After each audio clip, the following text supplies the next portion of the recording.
What up, friends? I just wanted to share a story I heard about a concept I heard.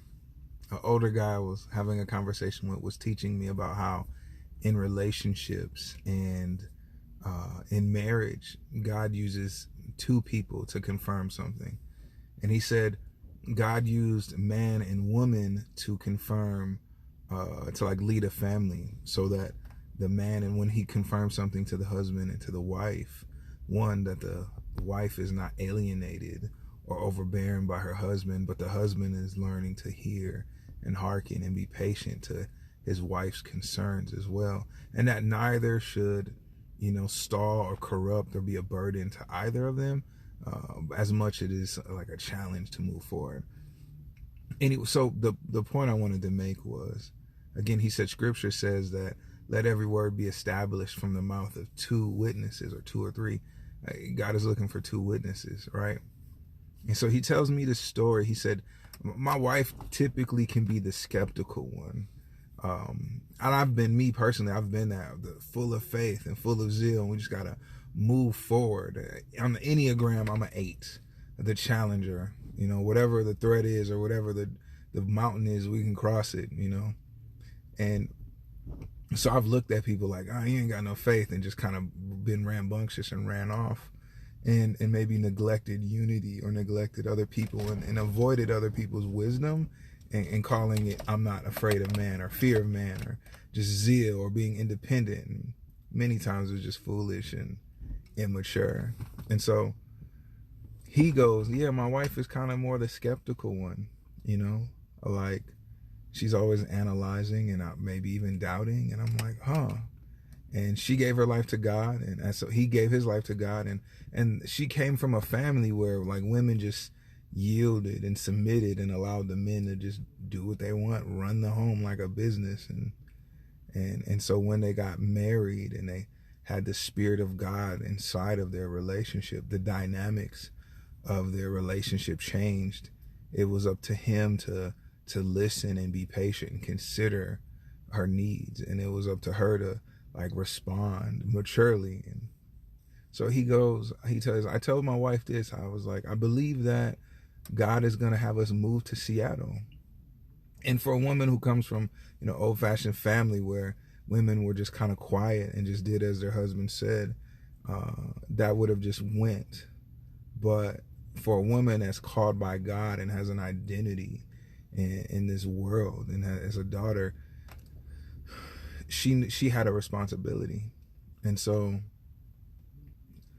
she's like, and it feels kind of skeptical and hesitant, and there's some pressure on her, and there's also maybe a little pressure on him. And she's like, I don't know, I just don't know. And he's like, what is it not to know? I just don't know, she goes. So she thinks on it and sits on it for about a week, and then a couple days go by, and she's like, okay, you told me that you believe God is going to move us to Seattle. You also said that God is going to move us to Seattle debt free. Currently we are $4,000 in debt. And not only that, so we need $4,000 to be debt free. Not only that, we need first month's rent and last month's rent when we get to Seattle, and a deposit, and traveling, and da-da-da. She was like, we need $4,000 to move. So not only do we need $4,000 to be debt free, another $4,000 to move. We need $8,000. You believe God is going to send us to Seattle. You also said debt free. By my calculations, I hate when people say that. By my calculations, we need $8,000. We get $8,000, nothing's stopping us.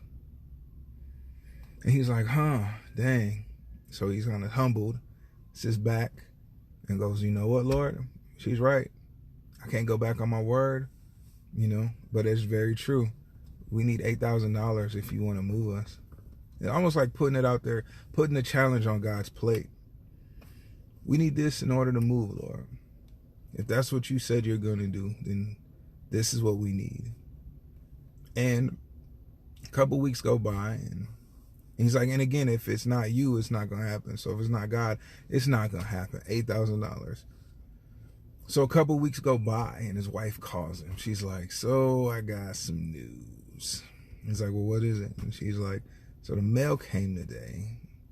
And you know how we need the $4,000? We're $4,000 in debt. He's like, yeah. She's like, well, we got a check for $4,000. He's like, oh, wow. And she was like, no, not only that, we got another check for $4,000. And he's like, oh, wow. She was like, so we're moving to Seattle? And they both laughed like, yeah, we're moving to Seattle. And that's exactly what happened. So he says, God used my wife to direct the timing of our relationship. I believe that's very true. Women have an internal clock inside of them. I believe that's typically true. Now, I don't know the mysticalities of, the inner workings of women. I don't know. And don't know how that was supposed to sound either. Anyways, moving on. But I believe God has given women a level of intuition and maybe hesitancy that's safety. And he said, God used my wife for timing of our life. I can believe it and have the seed and cultivate it, but my wife has a timing inside of her, and God has used my wife to set the timing. Otherwise, if it was God, but I jumped too soon, is that still God? If it was God and I jumped too soon, is that really still God? I could have messed God's thing up by jumping too soon. And maybe my wife could have messed it up by completely saying it wasn't possible. But God used two of us to establish his will. And he will use two people to establish his will and confirm what he's doing. So a double witness, that's something I learned, a double witness. And there's two different type of marriages. There's one where a man lords over his wife, and there's another where man and husband and wife, they work together in light of God. And God breathes on one and he allows the other.